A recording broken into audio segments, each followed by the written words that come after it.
आज का हमारा टॉपिक है डाटा क्लीनिंग। तो समझते हैं डाटा क्लीनिंग होता क्या है। तो आपके पास कुछ ऐसे डाटा होते हैं जिसे समझना मुश्किल होता है, क्योंकि वो या तो गलत होते हैं, या तो गलत रिकॉर्ड किया है, या सिस्टम में कुछ गलत कैलकुलेशन की वजह से उन्हें समझना मुश्किल होता है।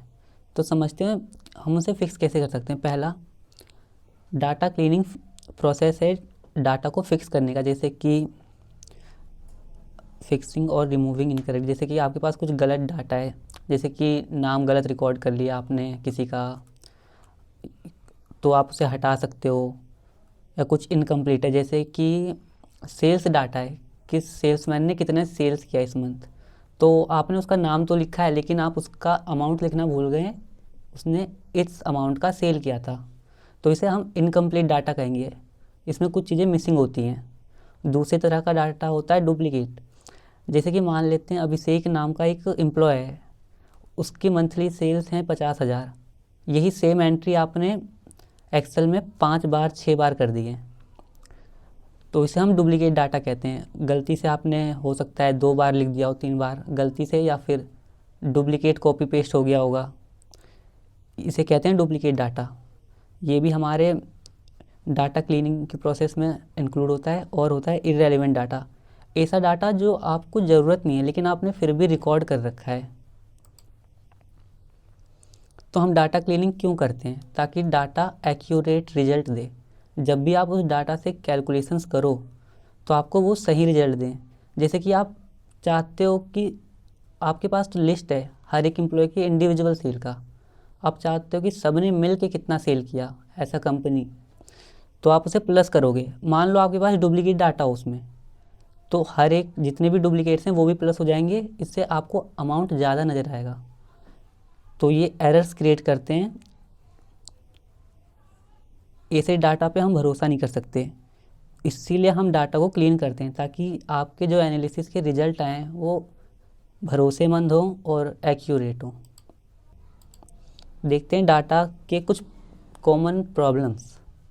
मिसिंग वैल्यूज़, जैसे कि मैंने आपको बताया सेल्स वैल्यू रिकॉर्ड करना भूल गए, डुप्लीकेट रिकॉर्ड्स, इनकरेक्ट डाटा, जैसे कि आपने एम्प्लॉय का नाम ही गलत लिख दिया, स्पेलिंग मिस्टेक है, या कुछ भी नाम गलत लिख दिया पूरा, या स्पेलिंग मिस्टेक है। आउटलायर्स, ये एक बहुत बड़ा टॉपिक है, ये स्टैटिस्टिक्स में कवर होता है, लेकिन मान लेते हैं कि आउटलायर्स होता है जो भी आपने डाटा कलेक्ट किया है उसमें कुछ डाटा ऐसे हैं जो सबसे हट के हैं। मान लेते हैं जितने भी एम्प्लॉय हैं सबकी सेल्स है 50,000 के आसपास, किसी ने 45, 48, 50, 55 ऐसे सेल किए हैं, लेकिन उनमें से एक एम्प्लॉय जिसने 2 लाख का सेल किया है। तो आपके पास जो डाटा है, ये वाला एम्प्लॉय का जो डाटा है जिसने 2 लाख का सेल किया है, ये सबसे हट के है। तो इस तरह के जो डाटा होते हैं आगे कैलकुलेशंस में एक प्रॉब्लम क्रिएट करते हैं। इसे हम आउटलायर्स कहते हैं, जो बाकी पॉपुलेशन से अलग होते हैं, सबसे अलग। तो ये उस तरह के डाटा होते हैं, जैसे कि आपके पास एक कॉलम है, मान लेते हैं एम्प्लॉय मेल था या फीमेल था, तो आपने उसमें लिखा है मेल फीमेल मेल फीमेल, तो ये एक करेक्ट फॉर्मेट में होना चाहिए। अगर आप मेल स्पेलिंग ए से लिख रहे हो MELE, तो जितने भी मेल होंगे सबकी स्पेलिंग यही होनी चाहिए। ये नहीं कि किसी की स्पेलिंग में MALE और किसी को सिर्फ M लिख दिया, असाइन कर दिया M, ऐसा नहीं होना चाहिए। अगर आप ये लेके चल रहे हो मेल, तो मेल ही होगा, और अगर आप सिर्फ M से मेल को डिनोट करना चाहते हो तो सिर्फ M लेके चलो। ये आपको पहले डिसाइड करना होगा कि आप किस तरह से रिप्रेजेंट करना चाहते हो, तो एक ही तरीके को आपको लेके चलना है। हैंडलिंग मिसिंग वैल्यूज़, जैसे कि कुछ डाटा आपके पास गायब हैं, जैसे अमाउंट ही नहीं है आपका, नाम तो है अमाउंट नहीं है, कुछ इस तरह के। तो इसे हैंडल आप कैसे कर सकते हो? या तो आप उस पूरे डाटा को हटा दो। जैसे कि अभिषेक का हमने नाम रिकॉर्ड किया है लेकिन सेल्स वैल्यू रिकॉर्ड करना भूल गए, तो आप ये कर सकते हो कि अभिषेक का नाम ही हम हटा देते हैं ताकि आगे एरर क्रिएट ना करे। या फिर एक और चीज़ है, आप उस डाटा को फिल कर दो मेन मीडियन मोड। जैसे कि मेन वाला एग्जांपल लेते हैं, जैसे कि मैंने आपको बताया जितने भी एम्प्लॉय हैं सबका सेल्स वैल्यू था 50,000 के आसपास की, तो आप 50,000 ही लिख दो, क्योंकि सबकी वैल्यू 50,000 के आसपास थी, तो हम ये मान के चलते हैं इसने भी 50,000 की सेल की होगी। या आप उसे अननोन कैटेगरी में डाल दो, बस उस कॉलम में सेल में लिख दो अननोन।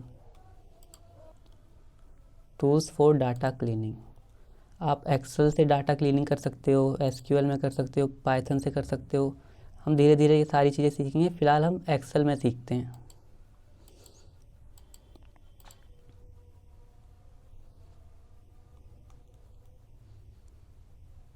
तो समरी, डाटा क्लीनिंग बहुत ज़रूरी होता है एनालिसिस के लिए। इससे हमें एक्यूरेट रिजल्ट मिलता है और हम बेटर डिसीजन ले सकते हैं। तो ये हमारे पास एक सैम्पल डाटा है, तो इसमें हम समझते हैं कैसे क्लीन कर सकते हैं, उसमें क्या क्या कमियां हैं। जैसा कि आप ये देख सकते हो, हमारे पास एम्प्लॉय का नाम है जॉन डोए। इसमें ये गलत है, क्योंकि हम जो नाम का पहला वर्ड लेते हैं वो कैपिटल होना चाहिए, लेकिन आप इसमें देख सकते हो ये स्मॉल लेटर है, और सरनेम का भी पहला लेटर कैपिटल होता है, लेकिन इसमें स्मॉल है। तो ये एक मिस्टेक तो ये हो गई। और दूसरी मिस्टेक है, हमने यहाँ पे इस डाटा में बहुत सारे स्पेस हैं, जैसा कि आप ये देख सकते हो। ये वाइट स्पेसेस आपको समझ आ रहे हैं, लेकिन ये आगे एनालिसिस के पर्पज़ के लिए एरर क्रिएट करते हैं, तो आपको ये स्पेसेस भी हटाने पड़ेंगे। तो देखते हैं हम ये कैसे कर सकते हैं।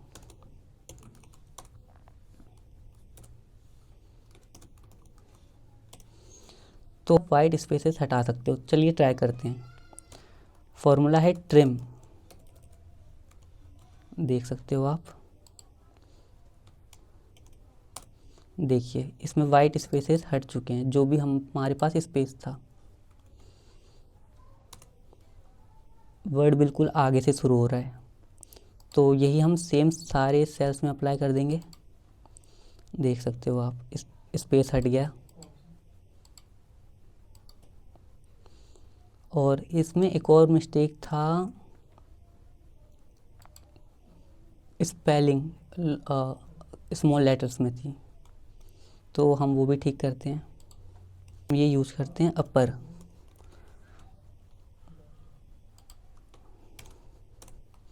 लेकिन अपर में एक ड्रॉबैक है, इसमें सारे वर्ड कैपिटल हो गए, तो ये हमारे रिक्वायरमेंट के हिसाब से ये सॉल्यूशन फिट नहीं बैठता है। तो हमारी रिक्वायरमेंट ये थी, जो भी स्पेस से पहले है, स्पेस के बाद वर्ड है, वो भी कैपिटल हो और पहला वर्ड कैपिटल हो, तो हम इसे प्रॉपर कहते हैं। जैसे कि ये रहा प्रॉपर वाला फॉर्मूला।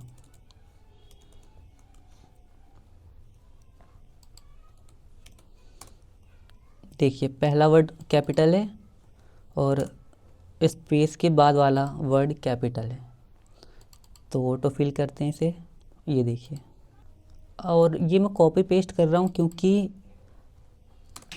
अगर आप ये डिलीट करते हो तो ये एरर क्रिएट करेगा, क्योंकि हमने इसमें फॉर्मूला यूज़ किया था जो रेफरेंस पे वर्क करता है। आपने रेफरेंस कॉलम हटा दिया तो ये फार्मूला वर्क नहीं करेगा, तो इसीलिए आपको ये पहले कॉपी करना होगा।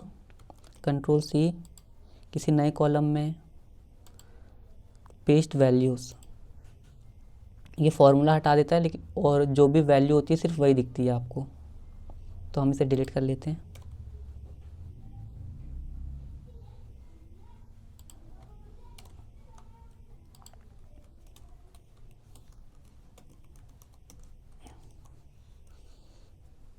और ये सैलरी में आप देख सकते हो, हमें ये डॉलर का साइन नहीं चाहिए, क्योंकि हमारी करेंसी इंडिया की करेंसी रुपीस होती है, तो हमें ये डॉलर हटाना होगा।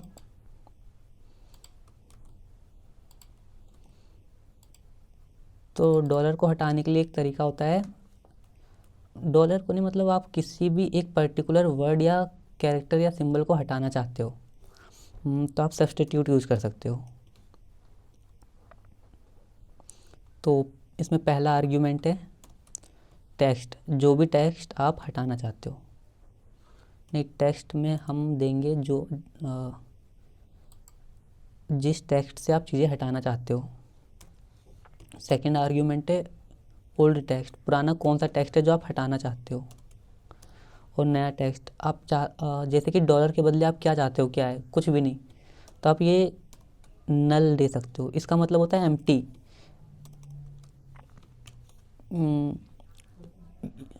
जैसा कि ये देख सकते हो आप, डॉलर हट चुका है।